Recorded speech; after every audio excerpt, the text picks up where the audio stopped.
आप ये जो चैनल है, आप इसमें कमेंट में अपने सवालों को लिखें। क्या आप पाखंडी हो? आप अंधविश्वास फैला रहे हो? जिस बाप के कोख से पैदा हुए उसके पहले भी एक बाप था, उस बाप का भी एक बाप था। तुम टपके हुए हो क्या?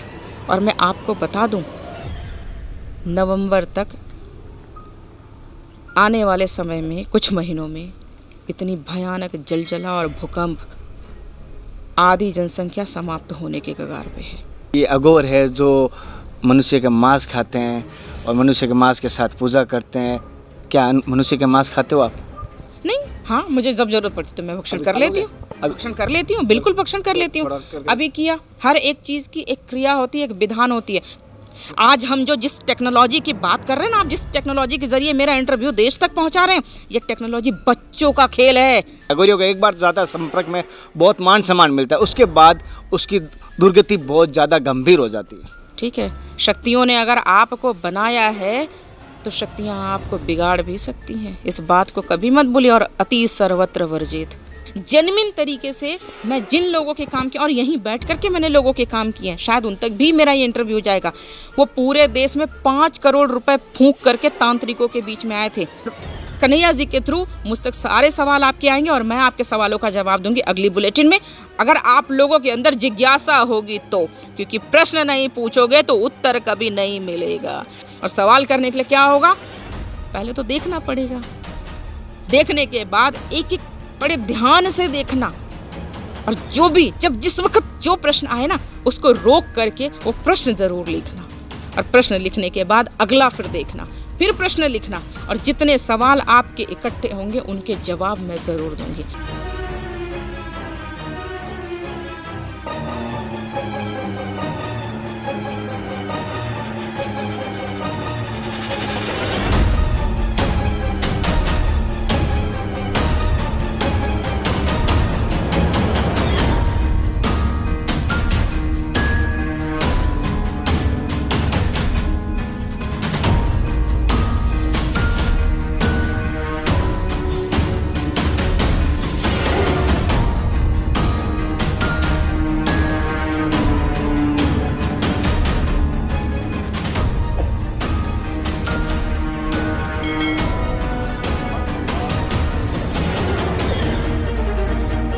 नमस्कार दोस्तों, जनता की आवाज़ में आप सभी का स्वागत है। मैं कन्हैया शर्मा।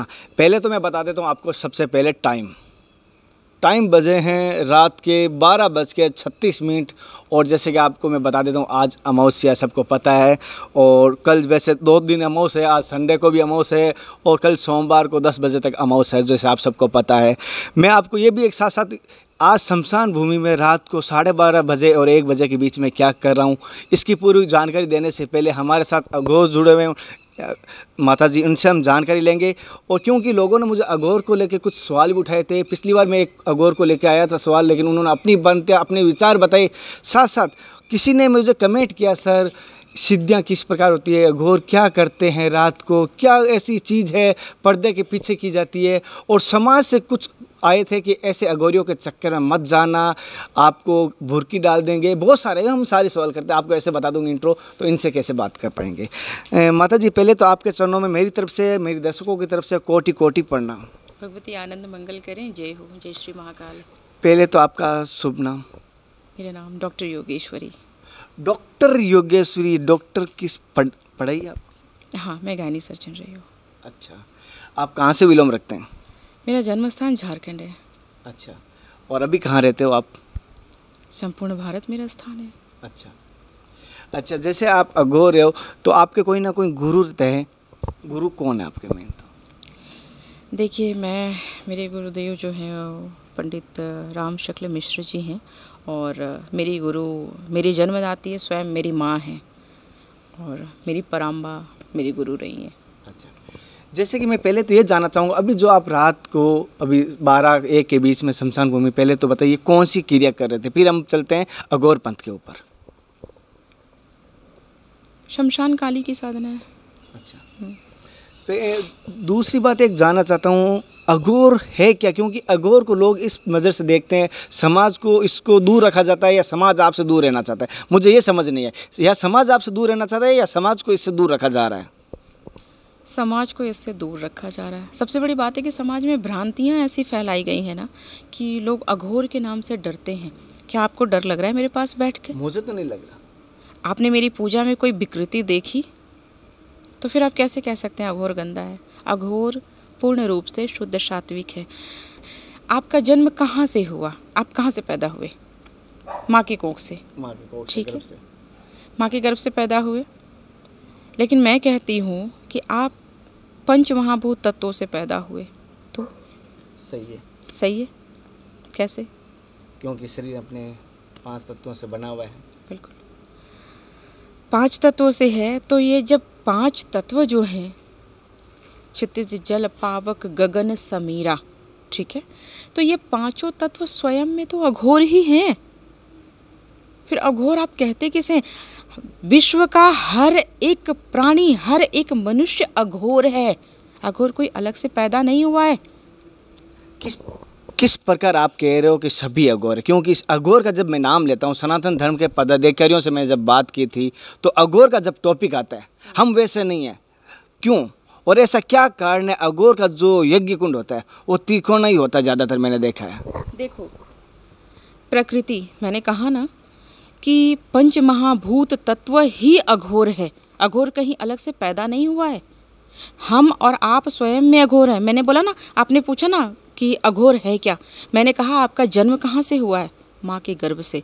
मैंने कहा माँ के गर्भ से तो हुआ है, लेकिन आप सबसे पहले पंच महाभूत तत्वों से निर्मित ये स्वयं का आपका शरीर है, हमारा शरीर है, संपूर्ण संसार के लोगों का शरीर है।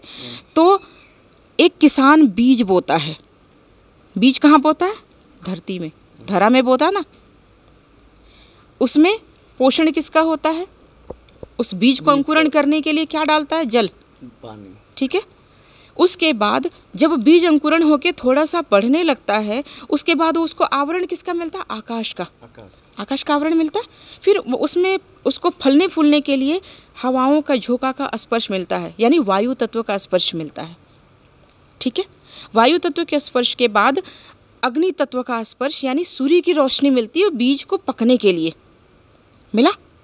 तो एक बात बताओ, जब सूर्य तत्व का यानी अग्नि तत्व का समावेश हुआ, तो मैंने अभी जैसे बताया कि पंच महाभूत तत्व स्वयं अपने आप में ही अघोर है। तो अघोर की डिफिनेशन आप और कहाँ से लाएंगे? भगवान शिव ने स्वयं कहा है कि पंच महाभूत तत्व ही अघोर है, अघोर और कुछ भी नहीं है। और उस पंच महाभूत तत्व से निर्मित हर एक व्यक्ति अघोर है। अघोर की परिभाषा न तो गलत थी, न है, न कभी रहेगी। ये समाज के लोगों ने गंदी मानसिकता और गंदी विकृति फैला के रखी हुई है। लोगों के मन में डर है। अघोर पूर्ण रूप से शुद्ध सात्विक है। तो डर है, सब जानता हूँ माता श्री। डर डालने वाला बंदा कौन है? कौन ऐसा समाज है जो डर डाला है समाज के बीच में? देखिए, हमारे आपके में से ही लोग होते हैं, जाहिर सी बात है। लोग अपनी वर्चस्व, अपनी क्षमता को लोगों को दिखाना नहीं चाहते, इसलिए समाज में ऐसा एक भय का माहौल पैदा कर दो कि व्यक्ति इनके समाज से बहुत कोसों दूर रहे, जबकि ऐसा कुछ भी नहीं है। कई लोग मेरे पास आने से पहले डरते थे, लेकिन जैसे ही वो मेरे पास आए तो वो सहज हो गए। बोले माँ, मुझसे इससे पहले तो इतना भय लगता था अघोर के नाम से। मैंने कहा अब लगता है, इसलिए मैंने आपसे पूछा क्या आपको डर लगा? आप पूरी पूजा में शामिल रहे, क्या आपको डर लगा? जैसे कि लोगों का कुछ कहना है कि अघोर है जो मनुष्य के मांस खाते हैं और मनुष्य के मांस के साथ पूजा करते हैं। क्या मनुष्य के मांस खाते हो आप? आपसे पूछती हूँ, आप नॉनवेज खाते हो? मैं तो नहीं खाता। आप नहीं खाते। समाज में 90% लोग मांस भक्षण कर रहे हैं। सही है या गलत?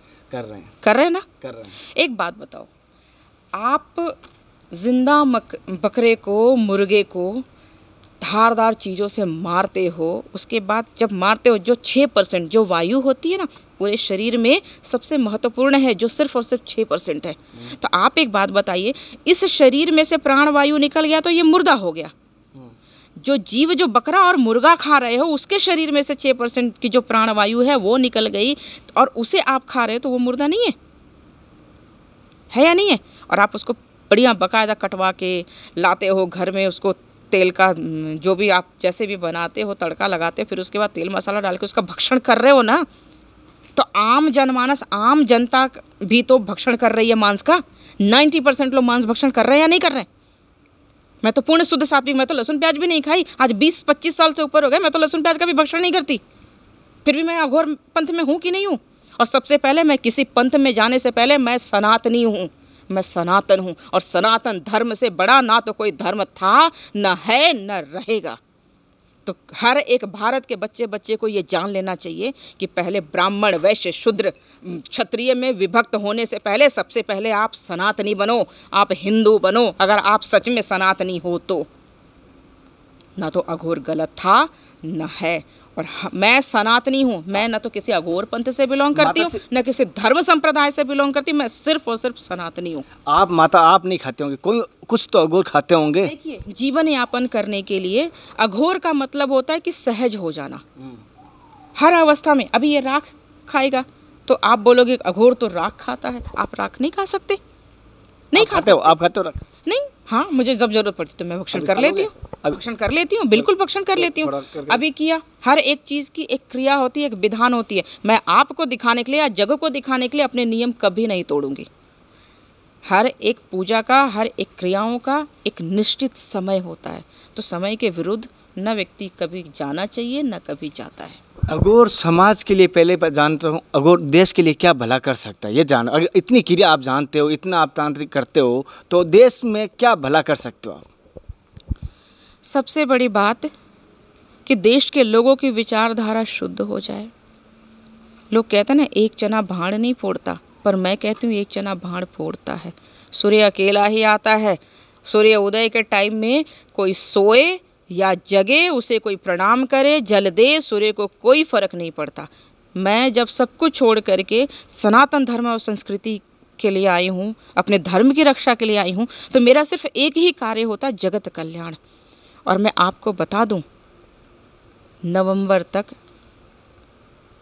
आने वाले समय में कुछ महीनों में इतनी भयानक जलजला और भूकंप, आधी जनसंख्या समाप्त होने के कगार पे है।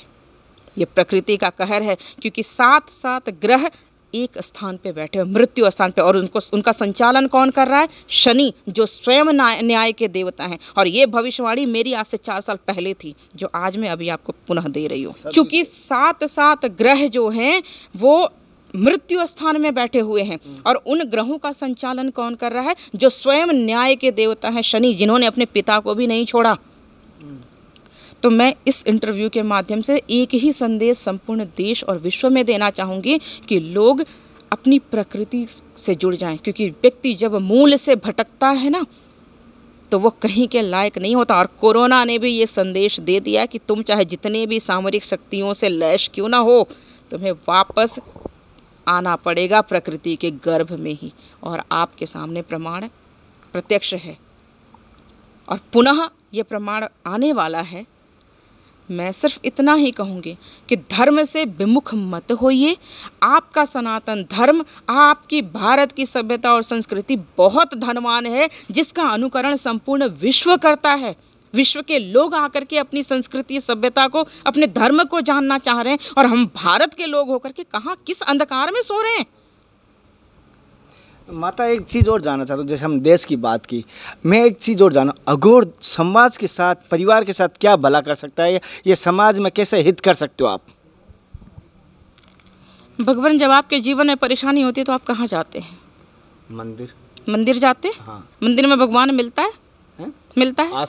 आस्था है ना। हाँ। तो हमारी भी यहाँ आस्था है, क्योंकि ये प्रत्यक्ष अग्नि है, प्रत्यक्ष ज्वाला है, ये प्रत्यक्ष ये गंगा है। तो हमारी आस्था इसमें। और कहते हैं ना कि अगर आस्था से पत्थर भी पूजो तो उसमें भी भगवान प्रकट हो जाते। जब खंबे में नारायण नरसिंह अवतार लेके आ गए हिरण्यकश्यप को मारने के लिए, तो ये प्रत्यक्ष अग्नि में क्यों नहीं आएंगे? तो आस्था सबसे बड़ी चीज है। विश्वास है तो सब कुछ है, अन्यथा कुछ भी नहीं है। और आज की युवा पीढ़ी, अपने भारत के लोगों को अपने धर्म पे, अपनी संस्कृति पे विश्वास ही नहीं है, तो किसका कल्याण होगा? जाहिर सी बात है। जब तक आप, मैं तो एक ही चीज़ कहती हूँ, आप पूर्ण शरणागति होकर के आ जाओ, अटूट विश्वास होकर के आ जाओ। मैं बोलूँ कूद जाओ तो तुम कूद जाना, सवाल खड़े मत करना, फिर बचाने की जिम्मेदारी हमारी होगी। अच्छा, आपकी आज्ञा का पालन करें तो उसकी समस्या का हल जरूर होगा। बिल्कुल होगा, बिल्कुल होगा। कैसी भी आज्ञा हो आपकी, बिल्कुल होगा, क्योंकि मुझे पता है कि समस्या क्या है और इसका समाधान कहाँ होना है। कल जैसे मेरे पास देश में बहुत अनुयायी हैं, लगभग 1.5 लाख लोग मेरे शिष्य हैं। कल मेरे पास एक यूपी से आगरा से कॉल आया था, हालांकि मैंने कुछ गोरियों का वीडियो डाला, उसकी वजह से कुछ कॉल आए थे मेरे पास। कल के बाद है, कल कुछ आ रहा है हैदराबाद में, उसका कोई भाई गुम हो गया अंदाज से, उसको कुछ टाइम हो गया। तो क्या अगर अघोर की सेवा में, अघोर के चरणों में आए तो उसका भाई मिल सकता है? बिल्कुल मिल सकता है। अगर वो जीवित है इस संसार में तो वो अवश्य घर आएगा। आप कैसे पता, आपके पास आने से पता चलेगा? क्या इसकी क्या कीजिए, जैसे अगर कोई दर्शक और भी, मानता हूँ इस कुंभ के मेले में और भी भाई, किसी का बेटा किसी का खोया होगा, तो किस प्रकार उसका मिल सकता है? या ऐसी कोई तंत्र होगा, कोई ऐसी साधना होगी, कुछ ना कुछ होगा। मैं चाहता हूँ बिछड़ा हुआ जरूर मिले अगर आपके हेल्प से। एक बात आप मुझे बताएंगे, हाँ हमारे देश में राम रावण का युद्ध हुआ था। राम इसी धरती पे पैदा हुए, कृष्ण इसी धरती पे पैदा हुए। जब कंस ने जगत जननी माँ जगदम्बा को पटकना चाहा तो भगवती अष्टभुजा स्वरूप में प्रकट होकर के विंध्यवासिनी में बसी, प्रकट हुई अष्टभुजा स्वरूप में। वही अष्टभुजा ब्रजमंडल की अधिष्ठात्री देवी माँ अष्टभुजा भवानी है, प्रमाण है अपने इसी भारत में। तो आप एक बात बताएं कि आप किस आधार पे कह सकते हैं कि सत्यां नहीं है या सत्य नहीं है या कार्य नहीं होते हैं? आज हम जो जिस टेक्नोलॉजी की बात कर रहे हैं ना, आप जिस टेक्नोलॉजी के जरिए मेरा इंटरव्यू देश तक पहुंचा रहे हैं, ये टेक्नोलॉजी बच्चों का खेल है।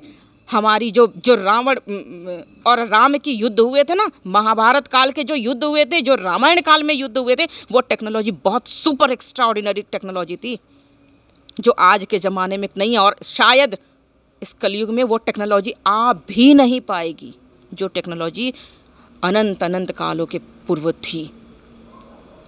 जैसे कि पुष्पक विमान मन की गति से चलता था, मन सोचता था और उससे तेज वो पुष्पक विमान चलता था, और जितने भी लोग बैठते थे उसमें एक सीट खाली ही होती थी। इसका तो प्रूफ नासा ने भी दे दिया है।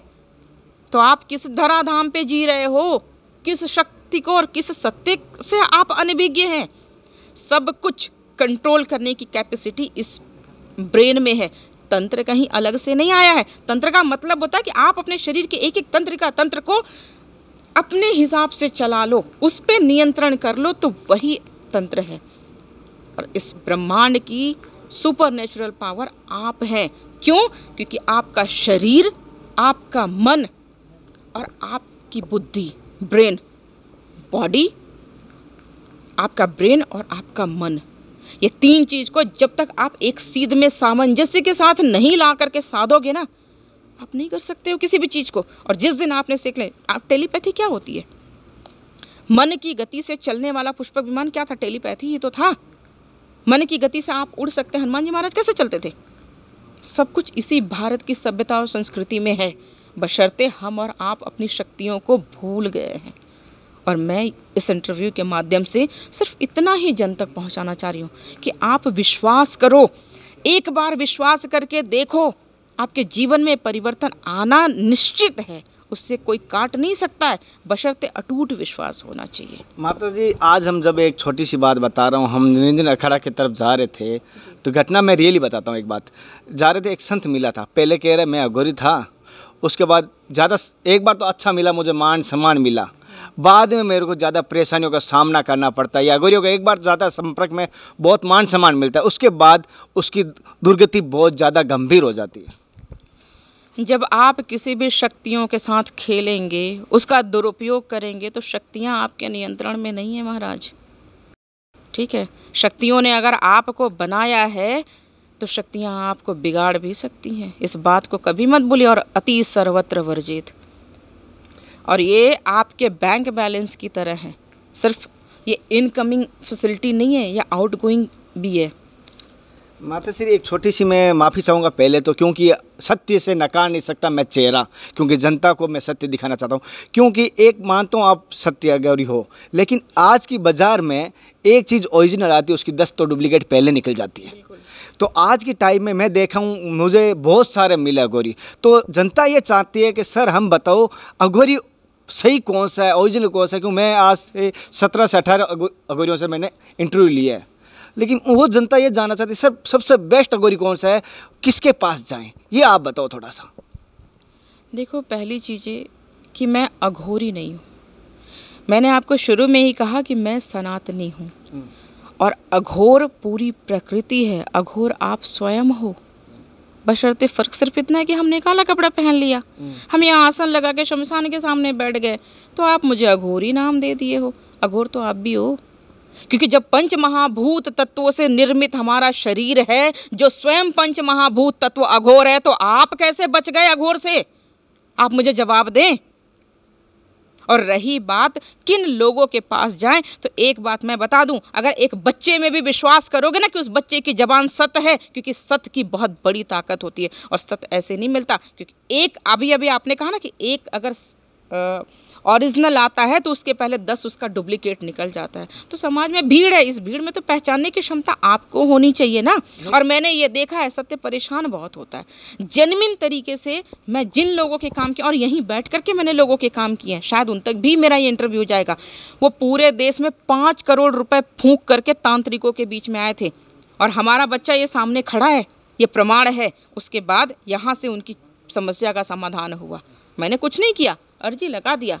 हृदय से अर्जी लगाओ ना, आत्मभाव से अर्जी लगाओ, विनीत भाव से अर्जी लगाओ, लेकिन अर्जी ईमानदारी से लगाना। अगर आप नियम से यहाँ से दिल्ली की टिकट करा के ट्रेन में बैठोगे ना महाराज, तो दिल्ली पहुँचोगे ज़रूर, भले वो ट्रेन 2 घंटे लेट हो जाए, लेकिन आप पहुँचोगे ज़रूर। तो सही जगह पे जाओ, ये तो निर्णय आपको स्वयं करना है ना। जैसे प्रकृति ने गन्ना दिया है, तो गन्ने का स्वाद स्वयं मीठा होता है, क्योंकि वो प्रकृति प्रदत्त है। प्रकृति ने उसके मूल में ही मीठे का स्वाद भरा है। नीम अगर कड़वा है, तो नीम का स्वाद भी प्रकृति ने इसी तत्व से दिया है, यही पंच महाभूत तत्व। तो ये तो अनुभव की चीज़ होती है, और आओगे जब तक नहीं तब तक तो पाओगे नहीं ना। तो पाने के लिए तो आना पड़ेगा ना।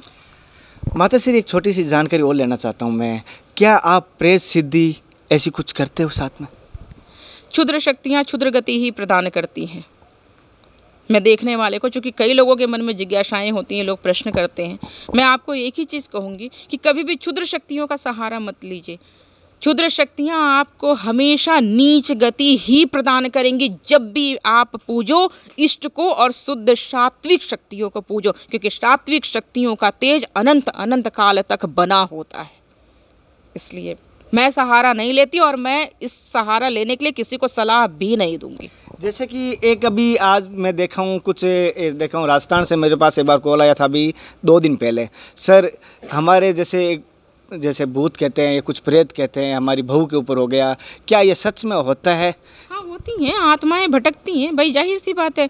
किसी का कुछ सोचते हुए ऐसी अवस्था में अकाल मृत्यु हो जाती है, तो वो प्रेत योनि में तो जाता ही जाता है, आप उसे नकार नहीं सकते। उसका हल हो सकता है क्या कुछ? बिल्कुल। समस्या प्रकृति में ऐसी, इस संसार में ऐसी कोई समस्या नहीं है जिसका समाधान ना हो। हर समस्या अपने साथ में समाधान लेकर के स्वयं प्रकट होती है। बस फर्क ये होता है कि आप पहचानते कैसे हैं और किसके पास जाते हैं। जैसे कि अगर वो आपसे आ नहीं पाते, आपसे अगर कॉल द्वारा संपर्क करें, क्या उनकी समस्या का हल हो जाएगा? जी बिल्कुल होगा, लेकिन सिर्फ मैं इतना ही कहूँगी, पूर्ण आस्था और विश्वास के साथ। अच्छा। मेरी परीक्षा लेने आएंगे तो खुद ही वो उनके लाइफ में प्रॉब्लम चालू हो जाएगी, क्योंकि मुझे कुछ नहीं करना होता है। मैं क्या करूँगी, मैं तो मूंदा हूँ, आँख कताऊँ कचुनाई, मैं आँख बंद करके अंधा बन के बैठ जाती हूँ। भगवती, करता भी तू है, धरता भी तू है। भगवान शिव को जब तुमने संसार में पूजनीय बना दिया पानी ग्रहण संस्कार होने के बाद, तो मुझे जैसे इंसान की औकात है कि मैं किसी की समस्या का समाधान करूंगी? मैं तो सिर्फ उनके चरणों में अर्जी लगाती हूँ, और अर्जी में इतना दम होता है भगवती की कृपा से कि लोगों का कल्याण होता है। जैसे कि एक छोटी सी बात जानना चाहता हूँ मैं, आने वाली पीढ़ी के लिए अघोर पंथ से जो आज की भ्रांतियाँ हैं, जो भय है, जो डर है, वो किस प्रकार हम समाज में दूर कर सकते हैं? हम 2 लाइन में बात जानना चाहते हैं। सीधी सी बात है कि समाज में नकारात्मकता बहुत फैली हुई है, और सकारात्मकता फैलाना हमारा और आपका कर्तव्य बनता है। आप भारत के 4थे स्तंभ हैं। मीडिया भारत का 4था स्तंभ है, तो ये मीडिया का पूर्ण दायित्व बनता है कि मीडिया ने आज मेरे साथ क्या देखा, किस तरीके का पूजा देखा। और आपको पता है कि कितनी भीड़ थी, दूर दूर से लोग आए थे अपनी समस्या की समाधान के लिए। और ये लोग आज मेरे से नहीं जुड़े हुए, आज 20 साल से जुड़े हुए, जिनके जीवन में अनवरत निरंतरता बन रही है और लोग आगे बढ़ते जा रहे हैं। तो जब आप पूर्ण आस्था और विश्वास के साथ किसी भी दरवाजे पे, चौखट पे मत्था टेकते हैं ना, तो वहाँ से आपकी समस्या का समाधान होता है। और रही युवा पीढ़ी की बात कि युवा पीढ़ी जो भटकाव की स्थिति हो रही है, तो भटकाव की स्थिति एक ही चीज़ है कि जब हमें परिवार में संस्कार नहीं मिलेगा, हम खुद संस्कार विहीन होंगे, तो हम कैसे किसी भी चीज़ को आगे बढ़ेंगे। जिस पौधे में, जिस बीज में शुरू में ही घुन लग जाएगा, क्या वो पेड़ कितना भी पानी दोगे, खाद दोगे, उसका फल अच्छा होगा? वो पेड़ कितना बढ़ेगा? तो घून तो हमारी मूल में लग रहा है। तो पहले मूल को तो सुधारो, तब आप आगे वृक्ष को बढ़िया बनाओगे, हरा भरा फलदार बनाओगे। माता जी, एक सवाल, मैं पहले तो माफ़ी मांगूंगा कि एक सवाल आता है जनता का, कुछ ज़्यादातर मैं मानूंगा यंग का आता है कि ये अंधविश्वास है, पाखंडी है। क्या आप इसके बारे में क्या कहोगे? आप क्या आप पाखंडी हो? क्या आप अंधविश्वास फैला रहे हो? आपने यहाँ देख करके आपको क्या महसूस हुआ? पहले मैं आपसे पूछती हूँ। मुझे एक पूजा की तरह पूजा लगी, मुझे इससे ज़्यादा कुछ नहीं महसूस हुआ। आप एक बात बताएं, मैंने अभी अभी आपसे कहा कि प्रकृति ने गन्ने में मीठा रस स्वयं प्रदान किया है। तो जो गन्ना नहीं खाएगा उसको तो अंधविश्वास ही लगेगा ना। झूठ बोल रहा है। राम नहीं मानते हो तुम, कृष्ण नहीं मानते हो, तो तुम पैदा कहाँ से हो गए? तुम अपने दादा परदादा जिस बाप के कोख से पैदा हुए उसके पहले भी एक बाप था, उस बाप का भी एक बाप था, तो वो भी अंधविश्वास था। तुम टपके हुए हो क्या? कैसे आ गए?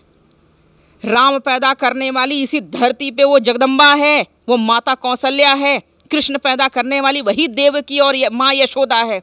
तो वो जगत जननी जगदम्बा के अंदर, वो माँ के अंदर वो क्षमता है कि वो राम और कृष्ण पैदा कर सकते हैं। लेकिन माँ ही अपनी जब अस्तित्व को भूल गई है तो राम और कृष्ण पैदा कहाँ से होंगे? तो किस अस्तित्व की बात करते हैं आप? हम मूल से भटके जा रहे हैं। सबसे पहले मैं मूल में आए, चाहे वो मैं हूँ, आप हो, या आपके आने वाली पीढ़ी हो, या आपके बच्चे स्वयं क्यों ना हो, आप सबसे पहले उनको संस्कार दो। और रही अंधविश्वास की बात, तो सर में बाल आते हैं, बाल मुंडन होता है। जैसे जन्म लेते हो तो श्वास आता है ना बच्चे का, 3 महीने के अंदर बच्चे में जान आने लगती है। तो इसका मतलब वो अंधविश्वास नहीं है। एक छोटे से बूंद से इतने बड़े शरीर का निर्माण हो रहा है, वो अंधविश्वास नहीं है। हमारी भारत पतन की ओर इसीलिए जा रही है क्योंकि हमारे देश में इतनी नकारात्मकता भर चुकी है। लोग अपनी पद्धति को, अपनी शिक्षा को, अपनी संस्कृति को समझना ही नहीं चाहते। तो अंधविश्वास क्यों नहीं आएगा? राम का मंदिर बन जाने से राम स्थापित हो गए क्या? जब तक घर घर में रामायण नहीं होगा, राम कभी स्थापित नहीं हो सकते। राम सिर्फ देखने के लिए राम नहीं थे। राम अगर सिर्फ अयोध्या में होते तो वो सिर्फ दशरथ नंदन राम रहते। राम मर्यादा पुरुषोत्तम राम कभी नहीं बनते। एक छोटी, मैं सबके सवालों का जवाब देने को तैयार हूं, बशर्ते सवाल लेके आएंगे। चलो, मैं प्रमाण के साथ जवाब दूंगी हर सवालों का। मैं इस इंटरव्यू के माध्यम से कह रही हूँ। और युवा पीढ़ी की मानसिकता जितनी गंदी और जो अवसाद की तरफ जा रहे हैं ना, आज के देश में सुसाइड टेंडेंसी क्यों बढ़ रही है? अपने भारत में कभी सुसाइड टेंडेंसी की प्रवृत्ति थी क्या? आज विदेशों में सुसाइड टेंडेंसी कम हो गई है। क्यों? क्योंकि अपनी सनातन सभ्यता और संस्कृति को अपना लिए उन लोगों ने। और हमारे देश में सुसाइड टेंडेंसी बढ़ गई है क्योंकि हम पाश्चात्य सभ्यता संस्कृति को अपना रहे हैं। किस देश में जी रहे हैं हम? देश, भारत देश सदैव सोने की चिड़िया था, है और रहेगा। और भारत सदैव विश्वगुरु था, है और रहेगा। ये चीजें भारत के लोगों को और भारत के जनमानस को और खास करके युवा पीढ़ी को समझनी होगी। और जिनको ना समझ में आए, आप मुझसे कांटेक्ट कर सकते हैं। मेरा कांटेक्ट नंबर है 8340698432। ये मेरा कांटेक्ट याद रखना। आपके मन में सवाल पैदा हो और मैं उस सवाल का जवाब दूंगी, प्रमाण के साथ जवाब दूंगी। और जितने विकृत मानसिकता के लोग हैं उनकी मानसिकता को ठीक करने का भी मैंने जिम्मा उठाया हुआ है। अगर जो भी कमेंट आएगा उसका हम बुलेटिन लेकर आएंगे उन्हीं सवालों से। एक बार आप बता दीजिए। जी ज़रूर। मैंने अभी अभी कहा ना कि जिन लोगों के मन में, जिन लोगों के जहन में गंदी विकृति या गंदी मानसिकता पनप रही है, या जितने भी सवाल पनप रहे हैं, मैं हर सवालों का जवाब दूंगी इसी बुलेटिन में। आप इसमें कमेंट करें। अगर आपको सच में मुझसे जुड़ना है, मुझसे सवाल करने हैं, आपको जानना है अपनी भारत की सभ्यता और संस्कृति के बारे में, अपने शास्त्रों के बारे में, हमारा सनातन धर्म क्या है इसके बारे में, तो मैं ज़रूर आपके सवालों का जवाब दूंगी। बशर्ते आप ये जो चैनल है, आप इसमें कमेंट में अपने सवालों को लिखें, आप जुड़ें। मैंने आपको अपना कॉन्टैक्ट नंबर दे दिया, आप कन्हैया जी से जुड़ें और कन्हैया जी के थ्रू मुझ तक सारे सवाल आपके आएंगे और मैं आपके सवालों का जवाब दूंगी अगली बुलेटिन में। अगर आप लोगों के अंदर जिज्ञासा होगी तो, क्योंकि प्रश्न नहीं पूछोगे तो उत्तर कभी नहीं मिलेगा। और चाणक्य ब्राह्मण था और मैं स्वयं ब्राह्मण कुल से हूँ।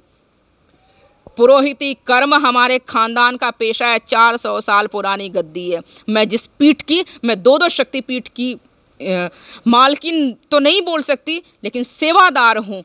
और उसी शक्तिपीठ से मैं आप लोगों को सवाल का जवाब दूंगी। बशर्ते प्रश्न करना सीखो। जब तक तर्क नहीं करोगे तब तक उत्तर नहीं मिलेगा। आपकी विकृत मानसिकता का जवाब नहीं मिलेगा। तो अगर सच में आपको जवाब चाहिए तो सवाल करिएगा। और सवाल करने के लिए क्या होगा, पहले तो देखना पड़ेगा।